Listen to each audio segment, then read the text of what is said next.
Hello, welcome to Board Deck and Dice. Today I'm reviewing the Exit Game series. I only have two of the boxes here because I've already repurposed the other box as a rescue flotation device for pigeons who haven't learned to swim. I'm looking at Series 1 of the Exit Games, the Secret Lab, the Pharaohs Tomb and the Abandoned Cabin. There is now a Series 2. I'm just going to talk you through how basically it works and what my thoughts were on each one.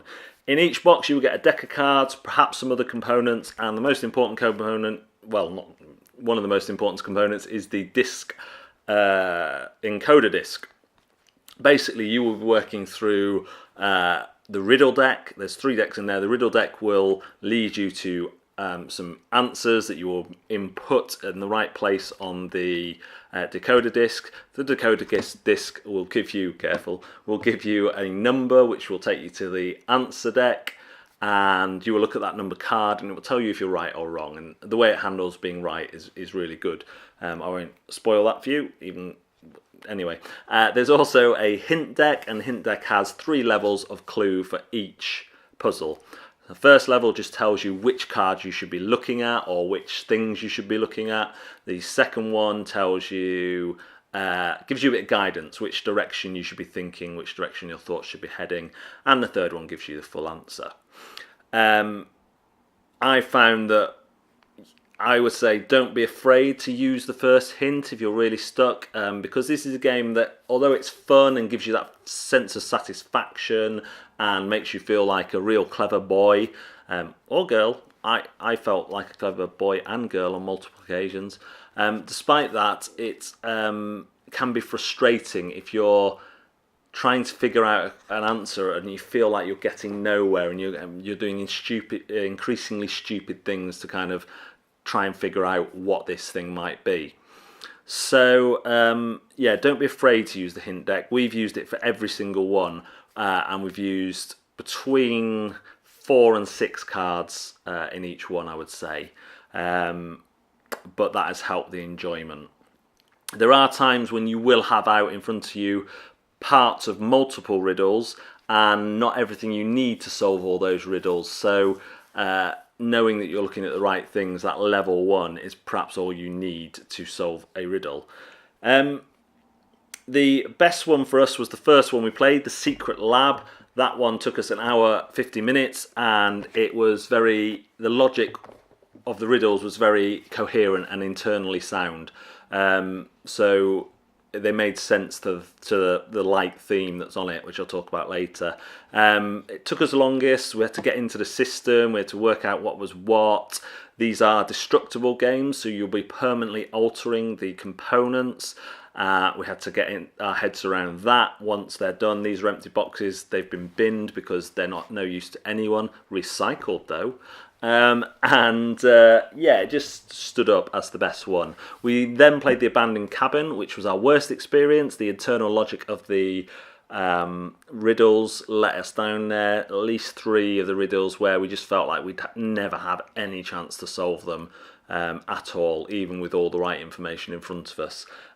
Despite that, a couple of standout moments, a couple of really clever puzzles, and they've been some of the best moments in the series.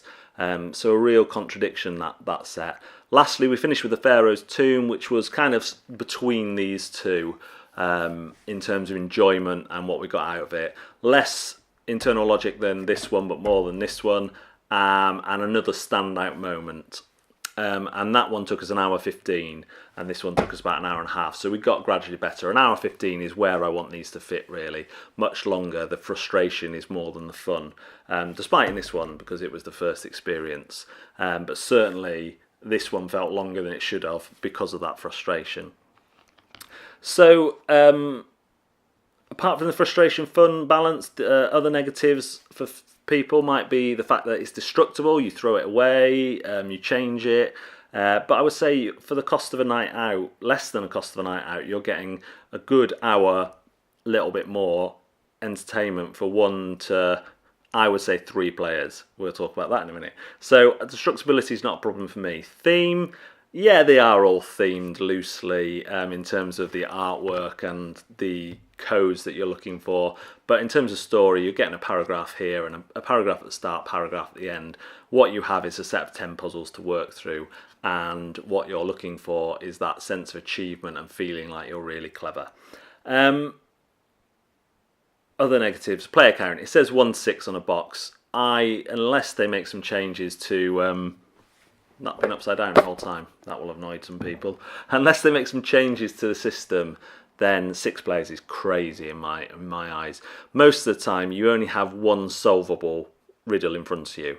So for all the bits you could be looking at, the only one worthwhile looking at is the one you can solve. And yeah, there can be some fun and misdirection in working that out and working out which bits are which. But even with 2 players, there was times when my wife was looking at cards that I wanted to be looking at and there was nothing else for me to do. And that's only going to get worse with more players. I would advise 2 to 3 players sitting at a table next to each other where you can have everything spread out, maybe a notepad so people can take notes and still work on puzzles even if they're not on the cards. And that's how I would progress with this. If you're going to play just one of these, Secret Lab would be my recommendation. If you're going to play all 3, I would say the Secret Lab till the end. And personally, I would do the Abandoned Cabin first. Because although it's the worst, you do get those standout moments, which are kind of intriguing, and you want to see how that progresses. So those are my thoughts on Exit, the game from Cosmos. I think it's a really good system. I would definitely play more. Anna wanted to play more after the first one, not so sure after the second one. Now, I think if I did, she would. So she hasn't been totally won over. She's not a big gamer in that sense. So, intimidation factor. Yeah, there's some intimidation in this. Although there's very little components, the puzzles have their own kind of feel, and you have to get into that. Once you've played one, the intimidation factor is practically 0. But your first one, sure, there's some intimidation. Rules, there's not many. You can even do it on the Cosmos app. Fine. Fun. Yeah, there's fun to be had, but it's fun and frustration because you will be frustrated at not having thought of that answer, at someone else getting it before you did, at sometimes at the game itself. But that kind of makes the fun all the more sweeter when you do make when you have that light bulb moment. Would I add them into my collection? I would play any of the ones that I haven't played before, and I would run one for people and act as a helper rather than using the hints perhaps. So I think they're really good. It's a really good experience given the limitations that I've suggested today around player count. Thanks very much for watching Board Deck and Dice. We'll see you next time.